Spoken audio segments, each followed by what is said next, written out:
Moi,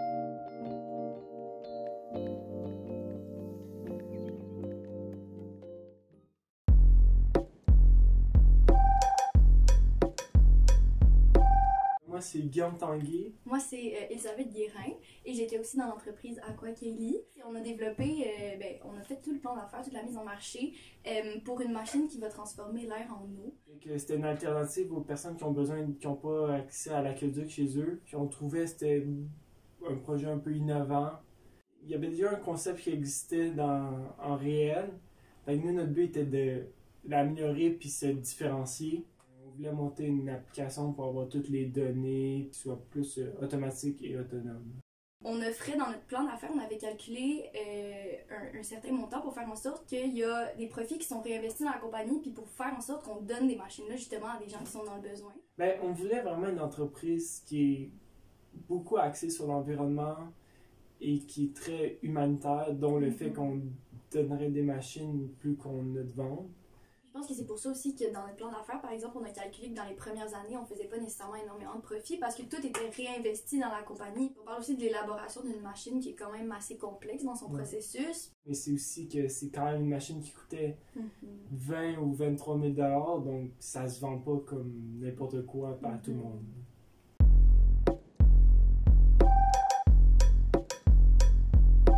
Le client type était des clients plus aisés. On a eu beaucoup de misère parce que c'est quand même une machine qui est coûteuse, donc trouver le client type, c'est un peu plus compliqué. Donc c'est ça, au début, comme il a dit, on pensait à ça. Sinon, après, on avait pensé, je sais qu'on avait évoqué les parcs nationaux, par exemple, que ça pourrait être utile, sinon des entreprises. Les parcs nationaux, je me rappelle, c'était un bon point, vu qu'ils ont accès à certains montants d'argent de la part du gouvernement, puis qu'eux se axent beaucoup sur l'environnement, donc c'était une autre clientèle visée. On essayait aussi d'aller toucher la clientèle qui a des chalets. Dans les plans, c'était qu'on faisait un site internet pour vendre les machines. On allait aussi faire la tournée, disons, des salons écologiques pour promouvoir. Une entreprise de nos jours, c'est sûr qu'elle doit être présente sur les réseaux sociaux, c'est certain. Je pense qu'on voulait aussi faire des vidéos explicatives de la machine, que ça soit un peu interactif.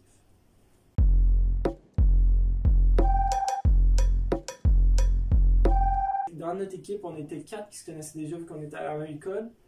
Puis on était avec 4 autres personnes de la même école et 2 autres personnes d'écoles différentes. Malheureusement, ces 2 autres personnes-là ont quitté après 5-6 semaines. Ils n'ont pas fini le projet avec nous. On les a jamais rencontrés en vrai, même notre équipe, à ce jour. Au début, tout le monde était gêné. Puis comme personne veut mettre son pied à terre un peu, personne veut dire on fait ça, ça me dérange pas. Tout le monde dit ça un peu, personne veut choquer personne, mais à un moment donné, il faut qu'il y ait quelqu'un qui mette son pied à terre, puis ça a été fait. Le but des rencontres, c'était vraiment pas ça. Puis c'était de bâtir ça à travers chaque rencontre qui était un peu plus difficile. À la fin, dans les rencontres, il y avait une bonne chimie, puis ça se passait bien. Elle était la présidente, moi j'étais ingénieur en chimie, il me semble. Donc moi, c'était moi qui étais responsable vraiment du concept de la machine, comment tout fonctionnerait, puis comme un peu la fabriquer. Mais on s'est vraiment divisé les rôles plus à la fin, pas au début. Dans les premières rencontres, vraiment, on était tous ensemble.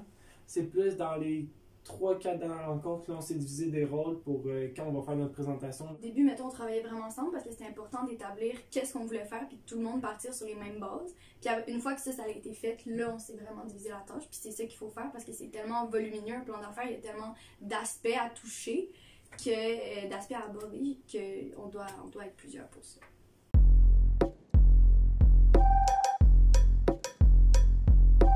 Au début, il n'y avait aucune chimie, là. Vu que tout le monde était gêné et personne ne voulait mettre son pied à terre, rien avancé.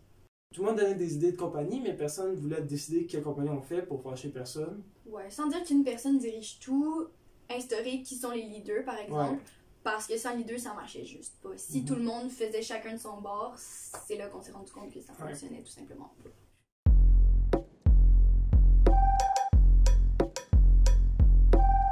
Nous, on avait Adi, qui c'était sa première année. Il apportait beaucoup un deuxième regard. Puis notre autre animateur, c'était Myriam. C'était elle un peu au début qui a fait la chimie, là, pour que tout le groupe soit ensemble. Ouais, c'est ça. Je pense que chacun des deux apportait quelque chose de vraiment différent.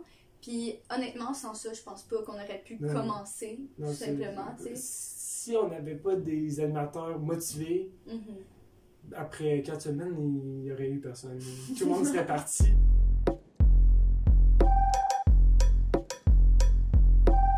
Pour vrai, moi je l'avais fait pour voir, vu que j'étais pas ensuite dans le domaine que j'allais au cégep. J'avais comme mon plan A, mais dans la vie, j'avais aucun plan B. Fait que si mon plan A fonctionnait pas, je savais pas quoi faire. Donc moi, ça, je me suis dit, ben, je vais essayer ça. Puis en plus, mes amis le faisaient aussi. Pour vrai, j'ai adoré. Ça a été super le fun en vrai. Le fait de. On a parti d'une entreprise, on a comme goûté un peu à ce monde-là. Puis le fait après qu'on a gagné des prix, ça aussi, c'était juste un plus. Ben moi, j'allais vraiment là dans l'optique que c'est quelque chose qui m'intéresse à faire plus tard, puis ça s'est totalement concrétisé. C'est vraiment un domaine dans lequel j'aimerais ça m'en aller après avoir goûté à ça. Tu sais, j'ai appris des aspects que je connaissais pas nécessairement du plan d'affaires. Je pensais pas que c'était aussi technique, je pensais pas qu'il y avait autant de choses à penser, mais de voir un projet sur lequel on a travaillé pendant autant de semaines se concrétiser à la fin, je trouvais que c'était vraiment un grand accomplissement. Puis ça m'a juste confirmé que c'est ça que j'aimerais faire plus tard.